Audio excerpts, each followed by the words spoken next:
चलिए आज के वीडियो में हम फर्स्ट चैप्टर जो है नंबर सिस्टम उसका जल्दी से रिवीजन करते हैं। तो ये हमारा नंबर लाइन है। ये जो नंबर दिख रहे हैं 1 2 3 4 5 6 ये हमारे हो गए नेचुरल नंबर। इसको हम किससे डिनोट करते हैं? n से डिनोट करते हैं। उसके बाद जैसे हम इसमें जीरो ऐड कर देंगे, इस नेचुरल नंबर में जीरो ऐड कर देंगे तो ये हो जाएगा होल नंबर, यानी कि जीरो से लेकर आगे जितने भी नंबर हैं सारे हो गए होल नंबर।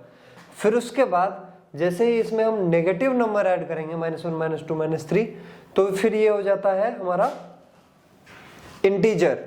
इंटीजर को जेड से इसलिए डिनोट करते हैं क्योंकि ये एक जर्मन वर्ड से आया है जिसका नाम है ZHLEN। अब अगर इसमें हम p/q फॉर्म के भी अगर सारे नंबर ऐड कर दिए जैसे कि 1/2 2/3 तो फिर ये हो जाएगा हमारा रैशनल नंबर। और अगर हम इसमें √2 √3 पाई जैसे अगर नंबर भी ऐड कर दें तो जो हमारा पूरा सेट बन जाता है वो हो जाता है रियल नंबर। यानी कि रियल नंबर सबसे बड़ा है, उससे छोटा फिर हमारा रैशनल नंबर है, फिर उससे छोटा हमारा ये इंटीजर है, फिर उससे छोटा हमारा होल नंबर है और उससे छोटा हमारा ये नेचुरल नंबर है।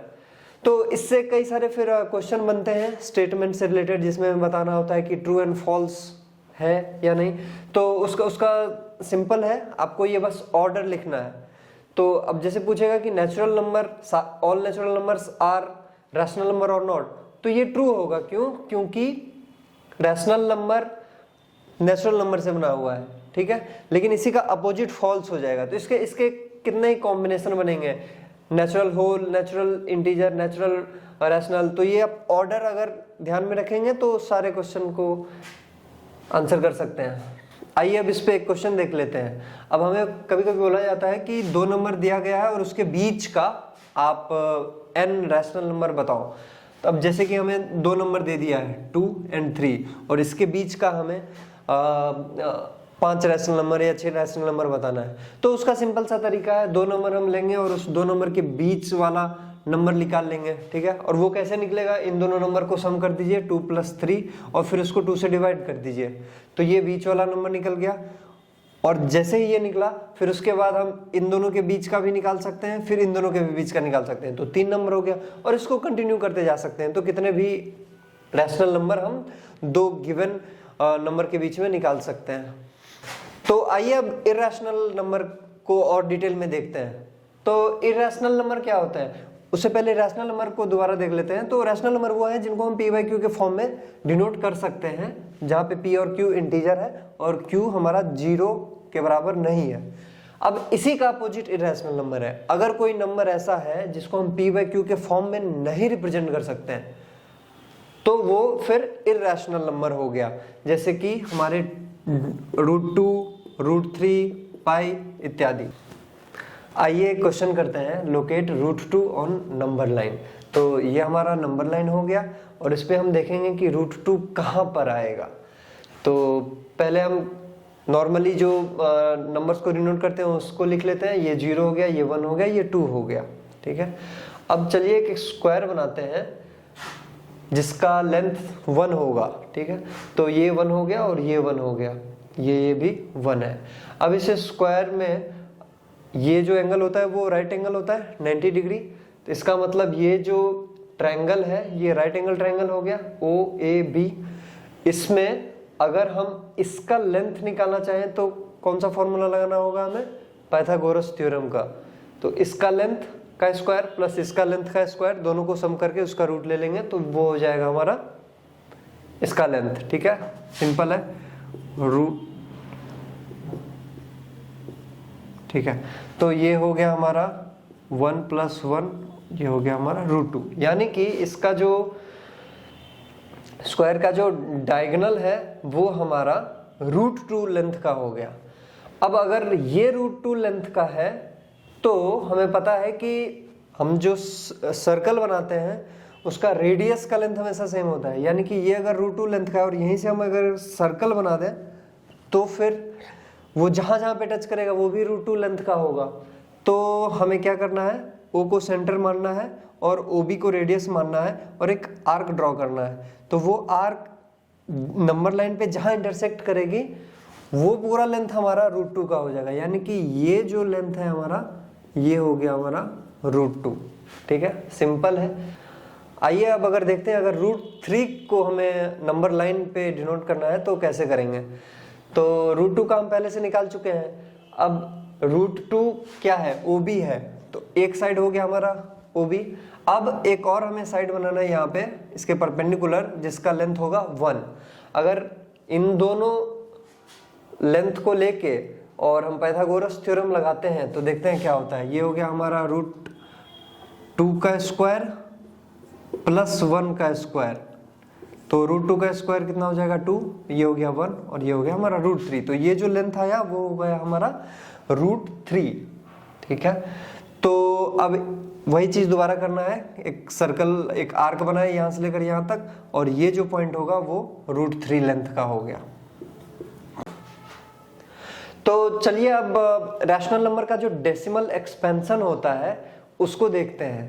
तो ये हमारे पास 10 रैशनल नंबर है और इसका डेसिमल एक्सपेंशन मैं कर दिया हूं, बस हमें पैटर्न देखना है क्या है। तो ये एक एग्जांपल देखिए 10/3 है। 10/3 में आप देख रहे हैं कि इसका जो डेसिमल एक्सपेंशन है ये रिकर कर रहा है, रिमाइंडर इसका कभी भी 0 नहीं हो रहा है, ये 333। वैसे इसका देखिए खत्म हो गया तो ये टर्मिनेट कर गया 0.5, इसका भी टर्मिनेट कर गया, रिमाइंडर 0 हो गया। इसका भी खत्म नहीं हो रहा है तो ये रिकर कर रहा है। इसका देखिए थोड़ा लंबा गया 846153, लेकिन उसके बाद दोबारा ये रिकर कर रहा है। ये मैं एक एग्जांपल ले गया था, इसका बहुत आगे ले गया लेकिन ये नहीं किया, लेकिन इसका और आगे ले जाएंगे तो ये कर जाएगा। इसको देखते हैं, देखिए ये बहुत लंबा गया लेकिन ये फिर भी रिकर कर रहा है 714285, फिर उसके बाद दोबारा 71 आ गया, और इसका भी रिकर कर रहा है, इसका रिकर कर रहा है, और इसका टर्मिनेट कर गया। तो इससे क्या निकल गया, इससे ये निकल के आता है कि कोई सा भी आप रैशनल नंबर उठा लें और उसको डेसिमल एक्सपेंशन कीजिए तो दो ही केस आएगा, या तो वो रिकर करेगा या तो टर्मिनेट कर जाएगा।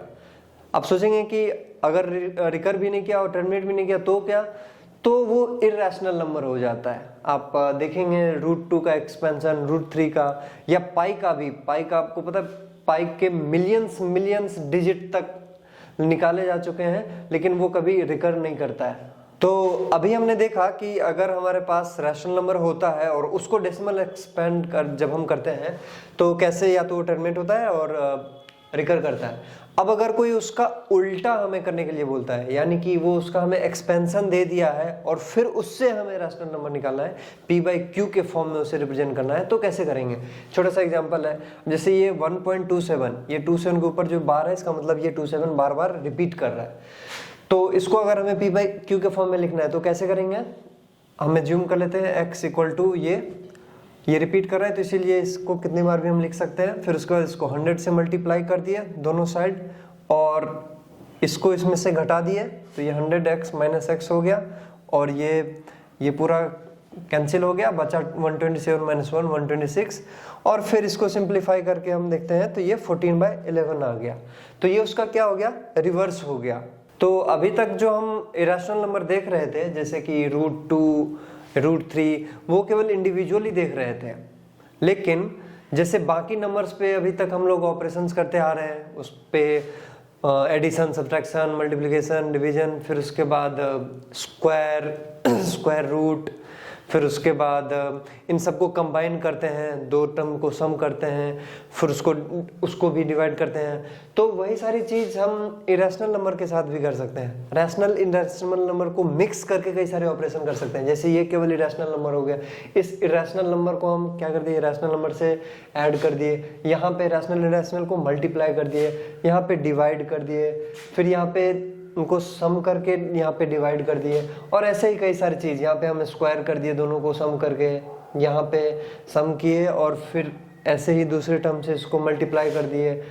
तो ये देख रहे हैं इसमें ये सब सारे जो हमारे पास एग्जाम्पल हैं, इसमें दोनों तरह के नंबर हैं, रैशनल नंबर भी हैं और इरेशनल नंबर भी हैं। ये जो ऊपर के हमने एक्सप्रेशंस देखे उसको हम सॉल्व कैसे करेंगे, तो उसके लिए ये सब फॉर्मूला है। आप इसका इस्तेमाल करके इसको सिंप्लीफाई कर सकते हैं। ये सबको याद करने की जरूरत नहीं, सबसे पहले जो सबसे कॉमन मिस्टेक है उसको देख लेते हैं। तो ये a प्लस बी का जो रूट होता है उसको हम ऐसे नहीं लिख सकते हैं root a plus root B, ठीक है। और वैसे ही a माइनस बी का जो होल रूट होता है वो root a minus root B नहीं होता है, तो ये नहीं करना है। बाकी आप ये देखिए, इसमें जो दो सबसे इंपॉर्टेंट है वो ये दोनों है, root A B equal to root A into root B and A by B का root equal to root A by root B. अब ये सब को याद करने की जरूरत नहीं है, बाकी के जो है 1 2 3 4 जो है इनको याद करने की जरूरत नहीं, इसको आप डिराइव ही कर सकते हैं। आप नॉर्मल जो आप मल्टीप्लिकेशन का पहले क्लास में देखे थे वैसे मल्टीप्लाई करेंगे तो ये डायरेक्ट आ जाएगा, ठीक है। अब जैसे इसका देखिए a plus root B a minus root B, normally हम क्या किए, a को इससे मल्टीप्लाई कर दिए प्लस फिर b को रूट b को इससे मल्टीप्लाई कर दिए और फिर उसके बाद इसको सॉल्व कर दिया तो आखिरी में a स्क्वायर माइनस b बचा।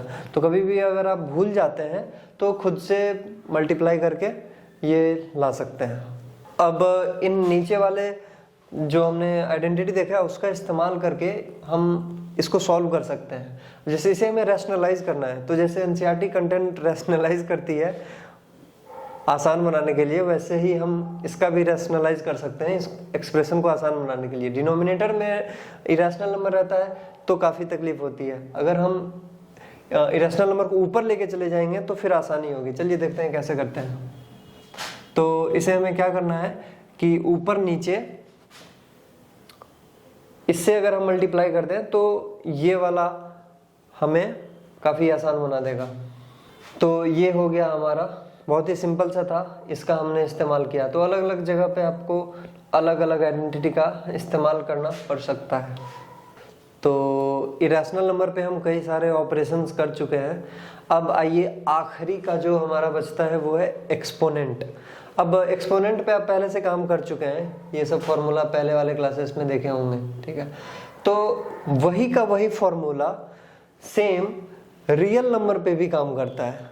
तो यहाँ पे a जो है वो पहले केवल नेचुरल नंबर हुआ करता था, अब a की जगह रियल नंबर का मतलब क्या, कुछ भी हो सकता है उसमें, रैशनल नंबर भी हो सकता है, इररैशनल नंबर भी हो सकता है। तो सेम फॉर्मूला हम रियल नंबर पे भी अप्लाई कर सकते हैं।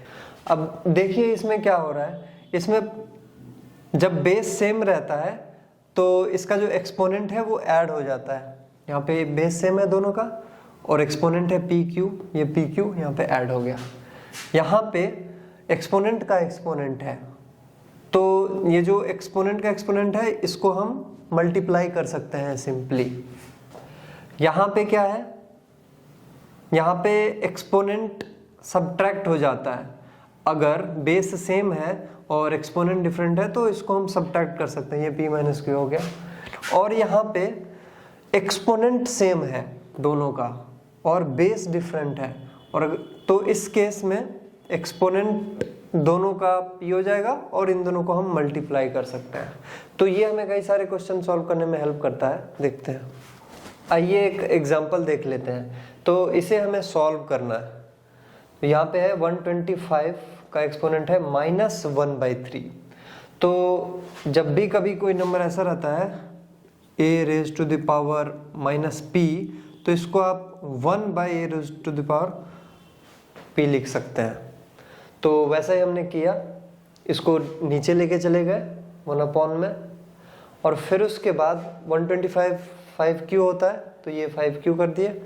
और ये वाला आप अगर आइडेंटिटी देखें तो, और अगर ये वाला लॉ देखें तो हम इसको मल्टीप्लाई कर सकते हैं, ये मल्टीप्लाई हो गया 5 हो गया, और फिर वापस इसका इस्तेमाल कर सकते हैं। तो ये 5⁻⁻1 हो गया। तो ये था हमारा नंबर सिस्टम का रिवीजन। अगले वीडियो में हम नेक्स्ट चैप्टर को रिवाइज करते हैं।